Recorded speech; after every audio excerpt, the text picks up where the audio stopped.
From the Altifrons to the Tapajos, these are the most popular geophagus breeds in the aquarium hobby. Let's dive in, starting off with Altifrons.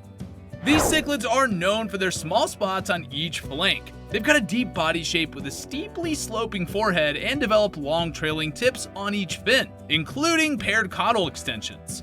The Altifrons is probably one of the most popular eartheaters in the hobby, but they do need a large tank space for some long-term care. This behemoth is one of the larger South American eartheaters, and a small school will need a tank of over 100 gallons. Next up is the Brasiliensis. These cichlids earned the nickname the Pearl Child. These are beautiful freshwater fish, known for their oval body shape with a dark vertical stripe through each eye. They don reddish fins, bright blue spots, and dark markings on their sides. They span 11 inches for males and 6 inches for females. The Winemilleri is a rare but colorful species. They've got dark spots on their lower jaw and long trailing tips, with white edges to their red fins. A broad and pale band stretches on each side of their body, and neon blue markings on their ranks are arranged in horizontal stripes rather than speckles, making this species have quite a unique appearance among the fish on this list. This Brazilian cichlid has a striking neon blue hue on its body, and it's distinct from the rest of the cichlids with its 5 pale vertical bars on each side without the face markings. These fish are known for their large blue spots on either side of their body, and its tail is covered in gluing blow speckles, often arranged in vertical columns. Although this is quite the species, this fish is suitable for moderately experienced aquarists. The Pellegrini is yellow in color, but it has dark vertical bars along its head and a shallow body shape with a pointed face. Males are distinguished by the hump on the top of their head, hence their common nickname, the yellow hump eartheater. This species lives in shallow, fast-flowing streams. The substrate can vary, but they do not thrive over a sandy substrate in the home tank. Also known as the red-striped eartheater, the Surinamensis is a South American fish, and it's commonly mistaken or mislabeled an eartheater, as this species is pretty rare in the hobby and it's rarely imported. Many of these fish are similar to the Geophagus Heckelii or similar species. This small eartheater spans about 6 inches in length, and they're identified by their large eyes, short and deep body, and a large spot on either flank. Pindares are relatively peaceful, but they're rather aggressive when spawning, just like other Geophagus cichlids. This river fish can be housed in a moderately flowing tank with a fine sandy substrate to mimic their natural habitat. Also known as the Tapajos redhead, these small peaceful eartheaters from Rio Tapajos are fish that live in the Amazon River. This eartheater is one of the most popular and colorful ones in the hobby. Their namesake is from their bright reddish-orange color on their forehead. They also have neon-striped pelvic, anal, and caudal fins. The Redhead Tapajos is a good first species for Geophagus cichlid novices. The threadfin Acarichthys, while displaying similarities to the Geophagus species, are not actually classified within the same category. These earth-eating cichlids are known for their substrate-digging behavior and are best kept in an environment with fine sand. They exhibit pearly coloration and bluish fins with long trailing extensions in adulthood, including an albino variant in the aquarium trade.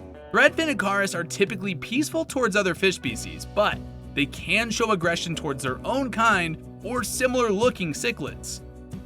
Let's check out some other cichlid species considered eartheaters that are also sold in the aquarium trade. Geophagus dicrozoster, also known as the dicrozoster eartheater, G. steindockneri, the red hump eartheater, Sotanoperca juripari, the demon eartheater, Biotodama cupido, or the cupid cichlid, Guanacara sp, or the banded cichlid, and Gymnogeophagus balzani, the Paraguay eartheater. Let's take a step back real quick and learn what the heck is a geophagus fish in the first place. The geophagus are a South American cichlid species, and they're commonly known as eartheaters, and there's over 30 species in this genus. A lot of these geophagus species can be found in all sorts of waters, from sluggish tropical pools to swift, cool rivers down in that part of the world. These medium to large freshwater fish are really adaptable, and they can be found everywhere from Brazil to Venezuela.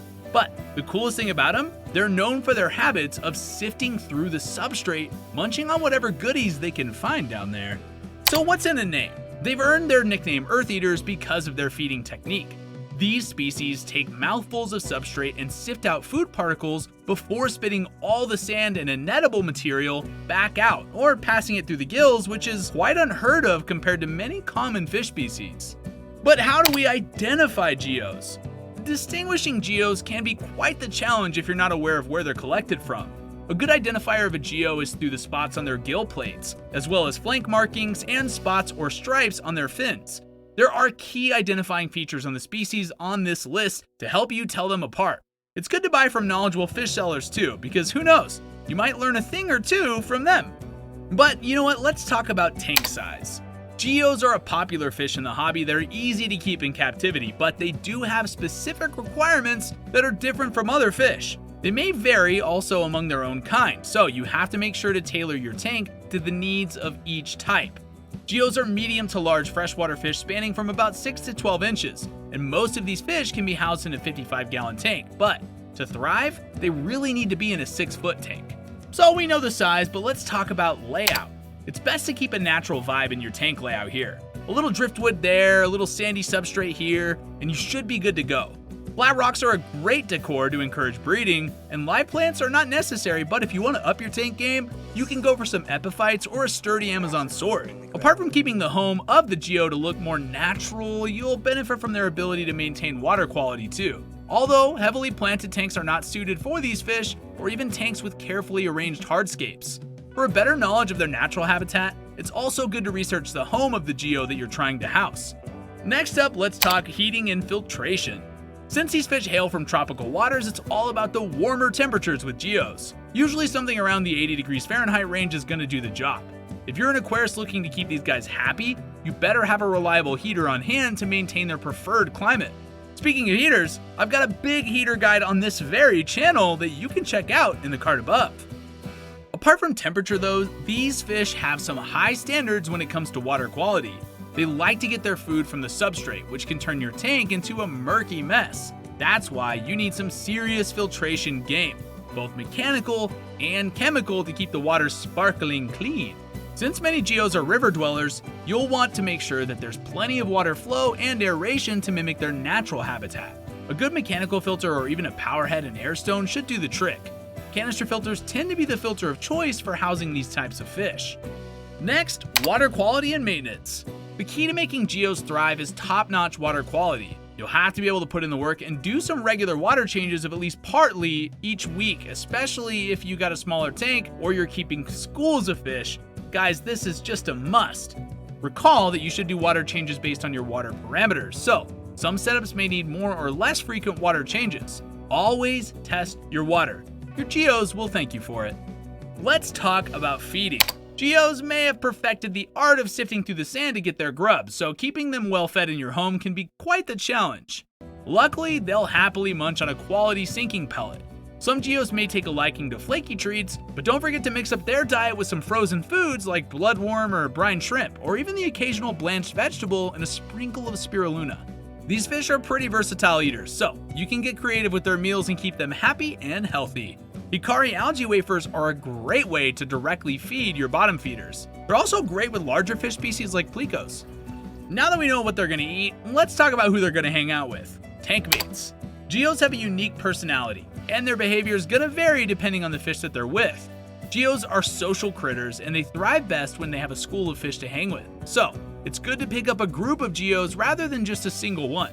When it comes to tank mates, the geos can be pretty chill, and they honestly get along with a variety of other South American cichlids, like the electric blue acaras, as well as some larger tetras and hardy larger cory catfish species. Just be mindful that while geos typically don't go around munching on other fish, it can happen occasionally, so it's best to steer clear of any tiny, slow-moving tank mates that could end up as the geo's snack.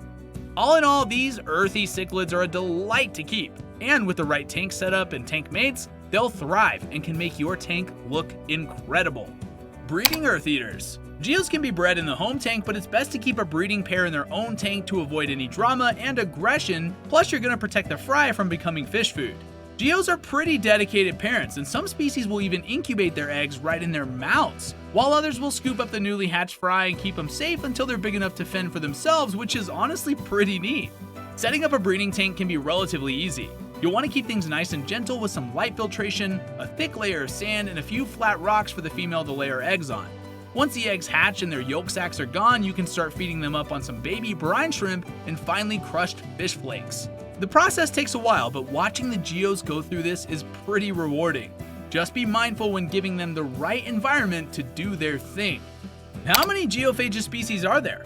There are about 32 described species of freshwater fish in the geo genus. These fish are classified into the following 3 species of groups according to their distribution in the wild: Geophagus steindockneri group, Geophagus brasiliensis group, and the Geophagus sensu stricto group.